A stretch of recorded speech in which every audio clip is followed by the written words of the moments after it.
Trump એડમિનિસ્ટ્રેશને US citizenship ધરાવતા વધુ એક દેશીને ઘર ભેગો કરવાની તૈયારી શરૂ કરી છે.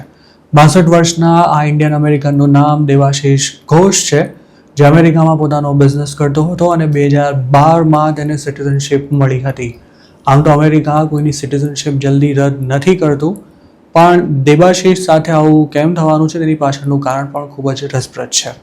થયું કંઈક એવું હતું કે સિટીઝનશિપ લેતા પહેલા દેવાશિષે અમેરિકામાં લાખો ડોલરનું ફ્રોડ કર્યું હતું અને તેની વિગતો પણ તેણે સિટીઝનશિપ લેતી વખતે છુપાવી રાખી હતી.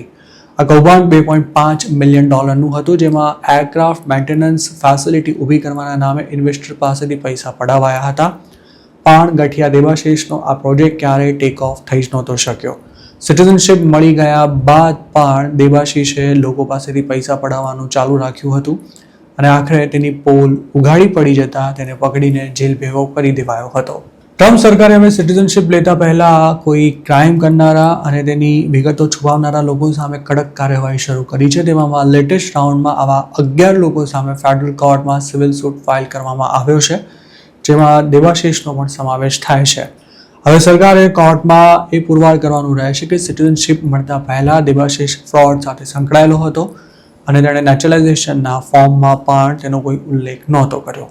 અમેરિકાના ઇમિગ્રેશન લો અનુસાર સિટીઝનશિપ માટે અપ્લાય કરનારાએ એવા તમામ ગુનાની કબૂલાત કરવાની હોય છે કે જેમાં તેની સામે પોલીસ ફરિયાદ ન થઈ હોય કે પછી ધરપકડ જેવી કાર્યવાહી ન કરવામાં આવી હોય.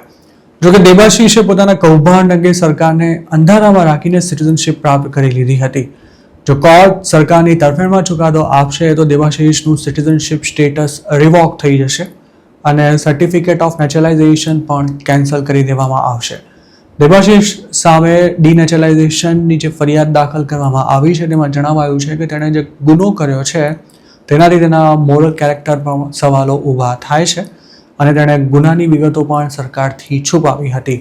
કોર્ટ ડોક્યુમેન્ટ્સ અનુસાર 1991થી 2001ના ગાળામાં દેવાશિષ અનેકવાર નોન ઇમિગ્રન્ટ વિઝા પર અમેરિકા આવ્યો હતો. 2002માં એક એમ્પ્લોયે તેનું ગ્રીન કાર્ડ સ્પોન્સર કર્યું હતું અને 2012માં તેણે સિટીઝનશિપ પ્રાપ્ત કરી લીધી હતી. જસ્ટિસ ડિપાર્ટમેન્ટના જણાવ્યા અનુસાર દેવાશિષને એવો સીધો સવાલ પૂછવામાં આવ્યો હતો કે તેણે એવો કોઈ ક્રાઇમ કર્યો છે કે જેમાં તેની ધરપકડ ન થઈ હોય અને તેણે આ સવાલનો જવાબ નામાં આપ્યો હતો. 2016માં દેવાશિષ અને અન્ય લોકો સામે આ મામલામાં વાયર ફ્રોડનું કાવતરું રચવા સહિતના આરોપ મુકાયા હતા અને કોર્ટમાં એવું જણાવાયું હતું કે 2010થી 14ના ગાળામાં આ કૌભાંડ આચરવામાં આવ્યું હતું. 2017માં જ આરોપી દેવાશિષને કોર્ટે દોષિત ગણાવ્યો હતો. દેવાશિષ અને તેની સાથે આ કૌભાંડમાં સામેલ કેટ એરિક શિકાગો સ્થિત વેદાંત કેપિટલ ગ્રુપના CEO હતા.